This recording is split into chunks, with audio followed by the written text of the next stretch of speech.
कुछ आवाज़ें वक्त के साथ बदलती नहीं हैं बल्कि और गहरी और सच्ची हो जाती है। उनकी आवाज़ पर हम सब ने प्यार किया है। इनके गाने सिर्फ चार्ट बस्टर्स नहीं बल्कि हमारी ज़िंदगी का बैकग्राउंड स्कोर रहे हैं। प्यार, दर्द, इजहार और इबादत, ज़िंदगी का हर एहसास इनकी आवाज़ में मिलता है।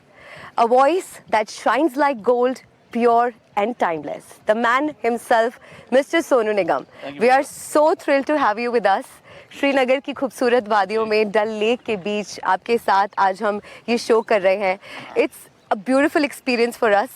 How are you feeling to be here today? I'm amazed. I'm short of words because just last year I came to Kashmir for the first time in my life and we did a concert over here. It was a private concert.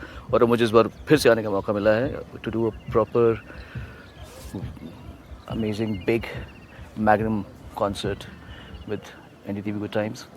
इससे अच्छी खुशी की बात क्या होगी कि मैं डल lake में आपके साथ में बैठ के वार्तालाप कर रहा हूँ and I'm very happy about that. It's actually beautiful, serene here. More than 6,000 songs in over 30 languages. What an incredible journey. और आपका ये जो सफ़र है ये बहुत इंस्पायरिंग है. आप एक शब्द में इस सफ़र को कैसे बयां करेंगे या किसी गाने के ज़रिए अगर आप करें तो और भी अच्छा. गाना बाद में गाएंगे सीधा. अभी कुछ देर में शो होगा तो गाएंगे गाने सारे. बिल्कुल. सफ़र क्या कहूँ मैं आपको, बहुत एनरिचिंग रहा है. It has been very enriching. I have been very fortunate. ऐसा होता नहीं सबके साथ में. People, when I came here in 1991 from Delhi to become a singer in Mumbai, I never thought that I'm going to have such a long journey. It's been 34 years now, can you imagine? And I'm still enjoying my work. मेरा काम मैं enjoy कर रहा हूँ. मेरी इतनी प्यारी सी मेरी यात्रा रही है. और घूम फिर के तो मैं यहीं पर ही मुंबई में बड़ा हूँ लिटरली. 18 तक तो मैं दिल्ली में था. And then when I came to Mumbai in 91, यहीं पे सीखा. एजुकेशन समझो हमारी मुंबई में हुई है, इसी इंडस्ट्री में हुई है, म्यूज़िक में हुई है. लोगों से जान के हुई है, सोच के सीख के क्या करना है क्या नहीं करना. So everybody around me has been my guru. और क्या आपको लगता है कि जो भी आपके सफ़र में अब तक हुआ it was all a part of a big plan या एक डिवाइन फ्लो की तरह ये सब हुआ आपके जीवन में? अच्छी बात आपने बोली. Well put. अच्छा लिखा. क्योंकि मैं भी ये सोचता हूँ कि पहले जैसे हमारी मम्मी ने सिखाया था हमें रिलीजियस होना. हम सिखाया था कि भगवान को पूजो. Then after certain age when we started looking at life from a broader perspective, इंसान तजुर्बे से सीखता है. राइट. मतलब हर समझदार इंसान तजुर्बे से सीखता है. कुछ लोग नहीं सीखते पर हम सीख गए थैंकफुली. सीखे तो समझ में आया कि there is a bigger picture happening around us and the story is something else. कहानी कुछ और चल रही है और हम समझते कुछ और है. फिर आहिस्ता आहिस्ता इंसान एक स्पिरिचुअल बीइंग में जाता है.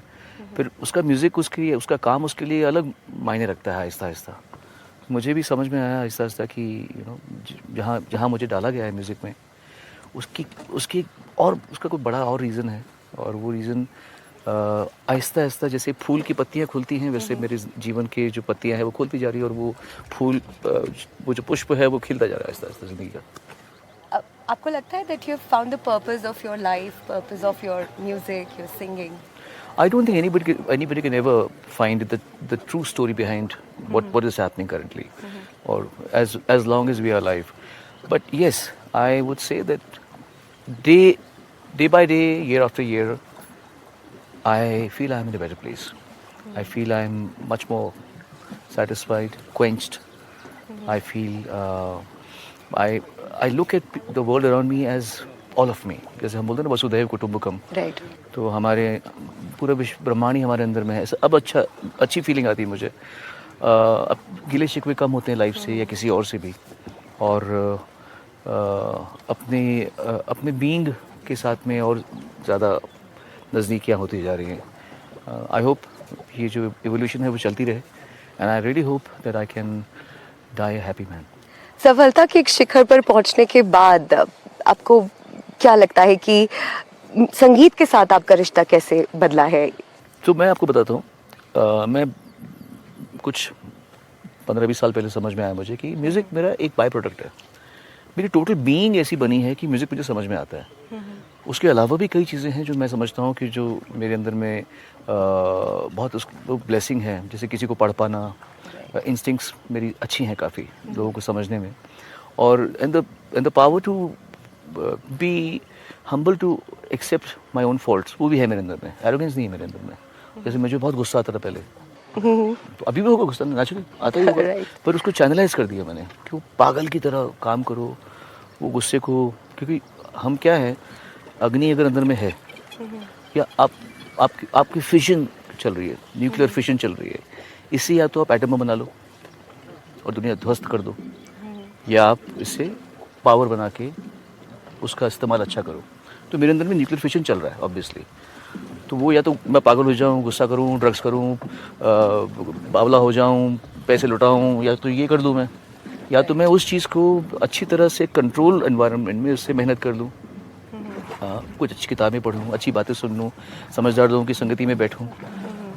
तो ये चीज़ें मैं समझ गया कि म्यूज़िक इसीलिए है मेरे साथ में ऐसा, क्योंकि मेरे अंदर में ऐसे कुछ सिस्टम, इकोसिस्टम बना पड़ा है जो म्यूज़िक को अच्छी तरह वेलकम करता है, और म्यूज़िक उसका बाय प्रोडक्ट है। लोग कहते हैं कि life is unpredictable, which it is of course, लेकिन जब आपने अपने करियर की शुरुआत की है, जब आपने पहचाना कि हाँ मुझ में टैलेंट है, मुझ में हुनर है, मैं कुछ कर सकता हूँ, उस समय क्या आपने इमेजिन किया था, या आपने मैनिफेस्ट किया, या आपने ऐसा सोचा कि मैं इस मुकाम तक भी पहुँच पाऊँगा? ये मेरे माँ बाप ने किया था।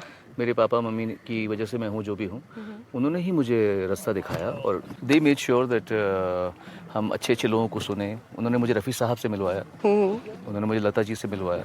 क्या होता है घर में अगर समझदारी की बातें हो रही हो तो इंसान समझदारी की चीज़ों पे ध्यान देने का आदी हो जाता है।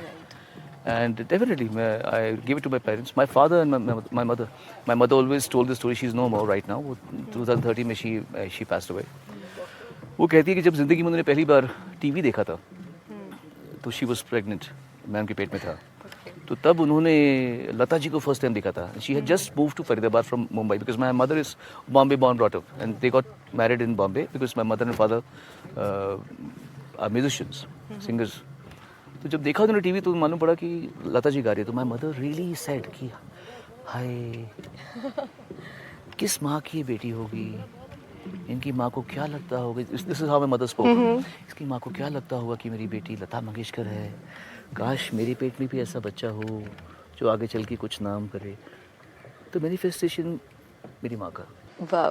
फिर मेरे पापा हमेशा मुझे बोलते थे, पापा ने कभी संगीत सीखा नहीं था, मैं भी नहीं सीख पाया था until later on when I came to Mumbai, but my father always said कि मेरा बेटा इतना तैयार है कि मुझे लगता है कि मैंने अपना गुरु खुद पैदा किया है।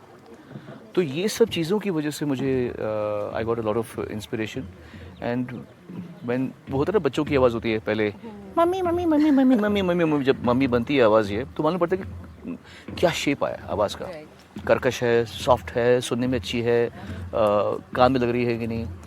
तो उस समय हमें लगा कि हाँ, आवाज़, पापा ने मम्मी को लगा कि अच्छा गा रहा है। Then despite being the topper of my class and everything, I was very good in studies. We decided that after 12th, we'll move to Bombay. So 12th खत्म हुई 1991 में, अप्रैल में हमने ख़त्म की पढ़ाई यहाँ पे, और उसके बाद सितंबर 23rd को I was in Mumbai with my father. Wow, so beautiful. ये वाकई बहुत खूबसूरत कहानी है। सो आपकी मम्मा ने आपके लिए ये ड्रीम देखा जी। जो आज आप जी रहे हैं? मम्मी पापा दोनों ने आपके लिए ड्रीम देखा। एक सिंगर के या किसी कलाकार के करियर की अगर हम बात करें तो कुछ फेजेस आते हैं। एक फेज़ होता है जिसमें आप स्ट्रगल कर रहे होते हैं, एक राह ढूंढ रहे होते हैं, फिर सक्सेस आता है, फेम आता है, फिर एक फेज़ आता है रीडिस्कवरी का। आपको आपके जीवन के कौन से फेज़ ने सबसे ज़्यादा सिखाया? मलिका, मुझे ना कभी भी कोई चीज़ इंस्टेंटली नहीं मिली है। मेरी ओवरनाइट सक्सेस स्टोरी है ही नहीं।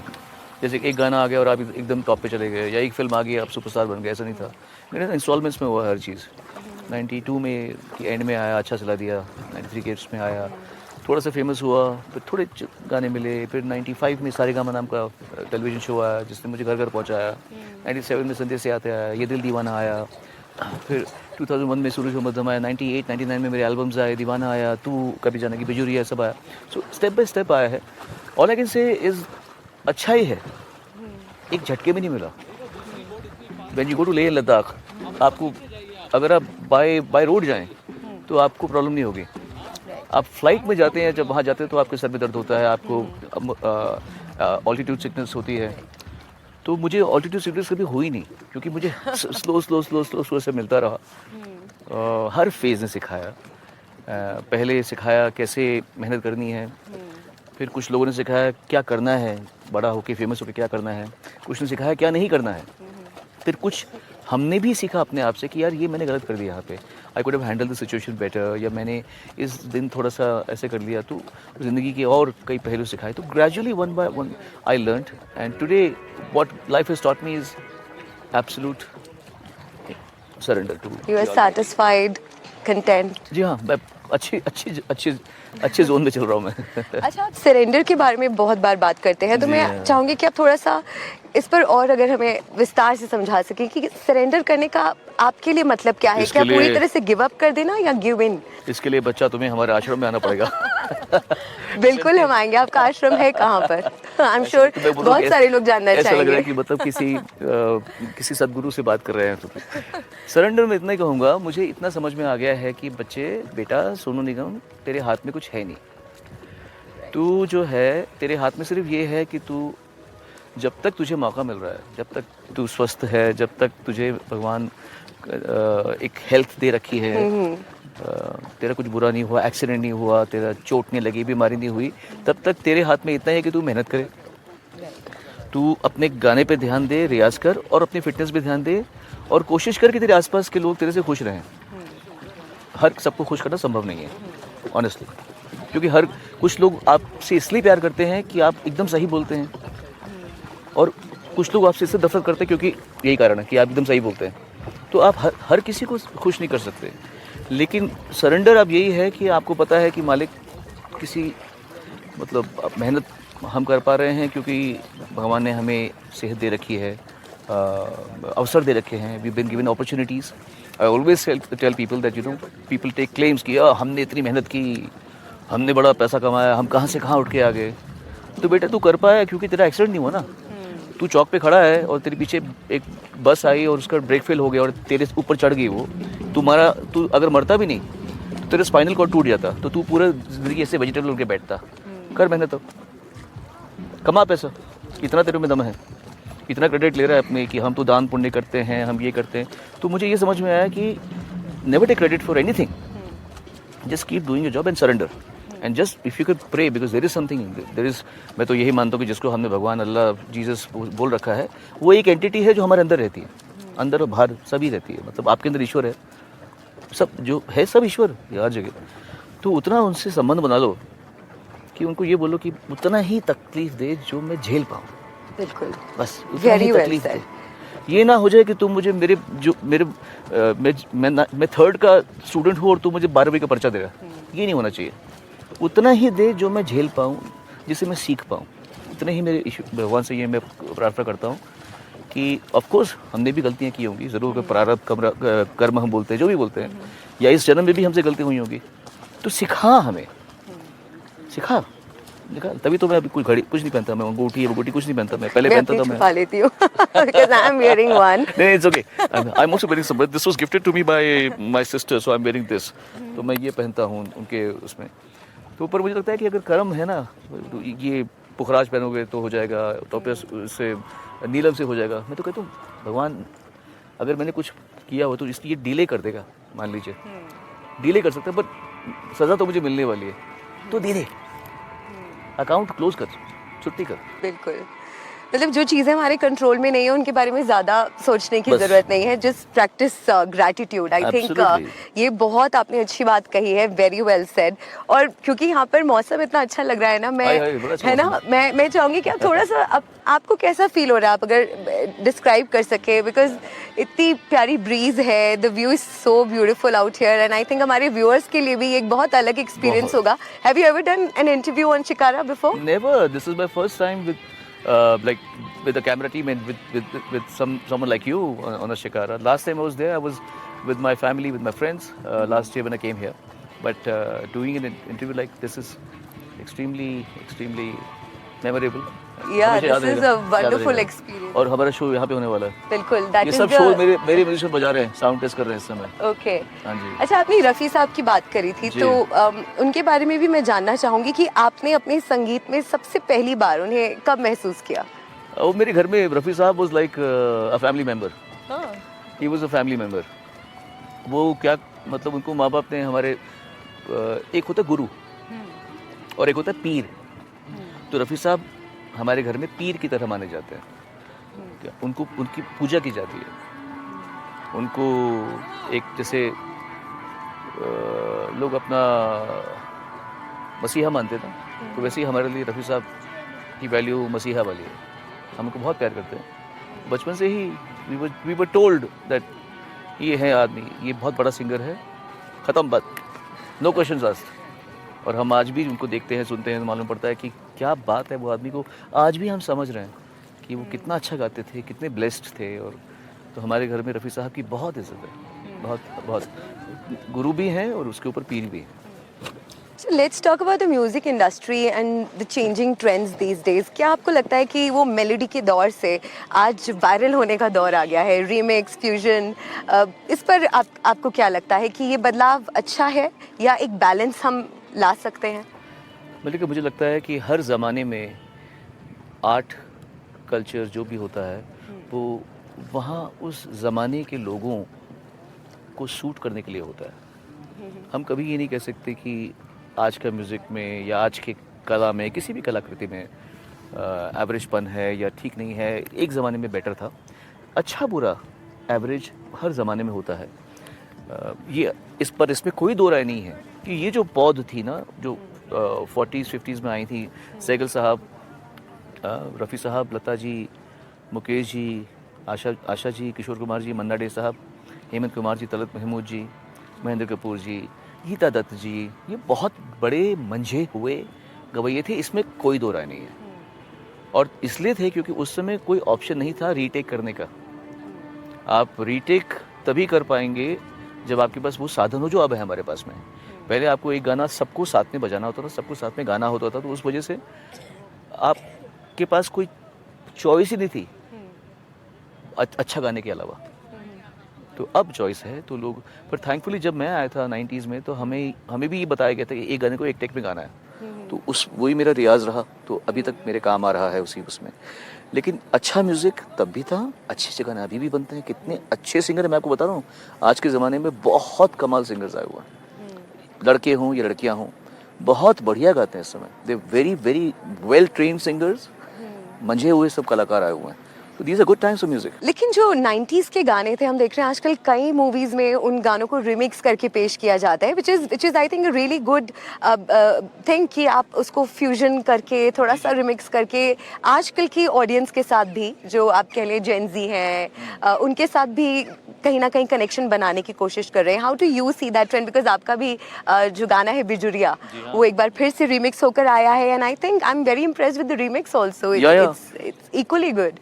Beautiful things have been happening. पिछले 2001 से ही, मतलब 2021 से ही लाल सिंह चड्ढा में मेरे गाने थे, फिर शहजादा का टेल्स मेरा था, फिर पापा मेरे गाने एल्बम में, वो एनिमल में आया, उसके लास्ट ईयर मेरे ढूलना आया, उसके बाद परदेसिया आया, और अभी बिजुरिया आया है।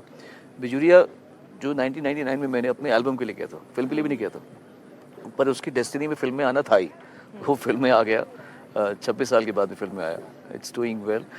90s में जब हम काम कर रहे थे तो उस समय हमारे जो बड़े मिलते थे वो कहते थे कि आज क्या बकवास म्यूजिक चल रहा है आजकल का, संगीत तो हमारे ज़माने में था। तो मैंने कहा ना आपको, मैंने सीखा, तो मैंने ये भी सीखा क्या नहीं करना है कभी भी। To never revel at the past and ostracise the present, कभी नहीं करना चाहिए ऐसा। ये कला कर, हाय हाय पापा शक्ल दिखाओ पापा, शक्ल दिखाओ, वहाँ शक्ल दिखाओ। हाँ ये मेरे फादर का फर्स्ट टाइम है डल लेक में, पर मैं इनके साथ बैठा हूँ, आपके साथ नहीं बैठा। कोई बात नहीं, हम स्टेज पे साथ में गाएंगे, हम स्टेज पे साथ में गाएंगे। Such a pleasure meeting your family also here. Yeah, he's come specially. My father said आऊँगा ही आऊँगा, क्योंकि वो तो शेर सिंगर है, वो बब्बर शेर दहाड़ता है वो। तो वो तो उनको मैंने कहा था कि मैं जा रहा हूँ, रफ़ी साहब के गाने गा रहे हैं, तो आप भी आ जाइए। आप इनसे सीखा है हमने, तो ये भी आए हुए हैं। तो आई एम वेरी हैप्पी कि हम लोग अभी आपकी इंटरव्यू के बाद में घर जाऊँगा, थोड़ा रेडी होऊंगा, बिल्कुल, और उसके बाद में हमको आना है यहाँ पे, शो स्टार्ट करना 3 बजे। बिल्कुल। और चलते चलते मैं आपसे यही पूछना चाहूँगी कि आपने दुनिया के बड़े बड़े स्टेजेस पर परफॉर्म किया है, आज कश्मीर में आपका ये कॉन्सर्ट होने जा रहा है, जिसका सभी को बहुत इंतज़ार था, और सदियों से कश्मीर में इस तरह का मंच नहीं लगा है, लेकिन आज आप यहाँ पर परफॉर्म कर रहे हैं, आपकी फैमिली भी आपके साथ है. What this means to you? ये आपके लिए कितना सिग्निफिकेंट है, आपके करियर के लिए कितना पहली बात तो फैमिली में important सिर्फ है? पापा ही आए हुए हैं, बाकी तो सब हमारी टीम ही है. लेकिन जैसा आपने कहा, ये शो जो हो रहा है ये बहुत बड़ा ऐतिहासिक मोमेंट है. और ये मुझे कल हम लोग राहुल और हम बात कर रहे थे, हम ये कह रहे थे कि ये एक शो नहीं रहा, ये उससे बड़े ऊपर की चीज़ हो गई है. ये एक प्यार भरा संवाद है, एक निवेदन है, एक प्रेयर है. बिकॉज कौन, जैसे हम कल बात करें, कौन खुश होना नहीं चाहता. बिल्कुल. देखिए, हर बात एक तरफ है, लेकिन हर इंसान अपने बच्चों को अच्छा पलते देखना चाहता है, आगे बढ़ते देखना चाहता है. और सही इंसान को ये सोचना ही चाहिए. इतनी अच्छी वैली है, इतनी खूबसूरत जगह है, सदियों से यहाँ पर इतनी फिल्में शूट हुई हैं, इतने गाने बिल्कुल. शूट हुए हैं. इस कश्मीर वैली ने भारतीय फिल्म इंडस्ट्री को और म्यूज़िक को बहुत कंट्रीब्यूट किया है. और this is our time to give it back to them. तो बिल्कुल. म्यूज़िक के ज़रिए आप और हम सब मिलके कश्मीर वैली को ये गिव बैक कर रहे हैं. और ये दुआ करते हैं कि सामान्य हो जाए यहाँ के हालात. क्योंकि अगर ये नकारात्मक इसकी इमेज रहेगी बाहर, तो पर्यटक नेचुरली आने में तो 10 बार सोचेंगे. और इतनी खूबसूरत जगह, एक जैसे कोई बहुत सुंदर औरत बैठी हुई है और कोई उसके तारीफ के लिए है ही नहीं. बिल्कुल. कोई नहीं है, सब अगली औरतों को देख रहे हैं. सॉरी, माफ़ी चाहूँ, अगली नहीं बोलना चाहिए, लेकिन एक सजी धजी औरत बैठी हुई है और एक कोई इसको देखने के लिए है ही नहीं. क्योंकि उसने सबको उससे नज़र दूर करनी है. तो कश्मीर एक बहुत सुंदर जगह है, एक सुंदर एक चित्र है. It's a beautiful painting that needs to be appreciated, that needs to be just revered. बिल्कुल. तो इस चित्र को हमें जो रेवरेंस देनी है, इसलिए हम सब आप जब यहाँ आते हैं, इसे एक्सपीरियंस करते हैं, जी. तब आप मानते हैं कि वाकई ये वाकई धरती पर स्वर्ग है. जन्नत है. बिल्कुल. स्वर्ग है. बिल्कुल स्वर्ग है. मैं सोच रहा था कि इतना, जब मैं लास्ट टाइम आया लास्ट ईयर, तब मुझे समझ में आया कि क्यों बोलते हैं लोग ऐसे कि कश्मीर जैसा कुछ नहीं है. वाकई में बिल्कुल. It's actually very beautiful. Kashmir की आवाम आपको सुनने के लिए बहुत उत्साहित है. कश्मीर के जो युवा हैं उनके लिए ये एक बेहद खास मौका है. Thank you so much Thank you so for much. Being here with us. We are Pleasure. Truly grateful for your presence. आप हमेशा से हमारी ज़िंदगी का हिस्सा रहे हैं और हम चाहेंगे कि आगे भी आपके बेहतरीन गाने हमारे जीवन का हिस्सा बने रहें. Thank you so much. Thank you.